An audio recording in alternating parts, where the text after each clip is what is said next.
गुजराती कॉन्ट्रॅक्टरने इथं कामं केलेलं आहेत. साधे कामगारसुद्धा इथले घेतले नाहीत. सगळे कामगारसुद्धा गुजरातमधून आलेले आहेत. त्यामुळं गुजराती लोक यायचं, महाराष्ट्रातला लुटायचं हे काम या भारतीय जनता पार्टीच्या लोकांनी केलेलं आहे.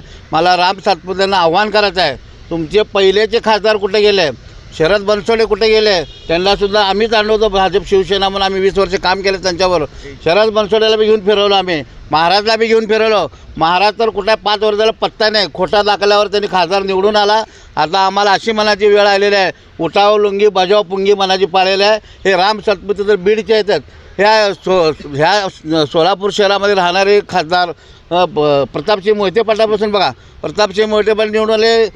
संपूर्ण 5 वर्ष हेरिटेजमध्ये त्यांचं 5 वर्ष वास्तव्य राहिला. परंतु 15 वर्ष आपण सोलापूरकर मागं गेलो, आम्हीसुद्धा त्यांनाच मतदान केलेलं आहे. परंतु ह्या वेळेस महाविकास आघाडीचे परिणितीताई शिंदे निवडून आल्याशिवाय राहणार नाही. ह्या देशातला मूड बदललेला आहे. महागाई बघा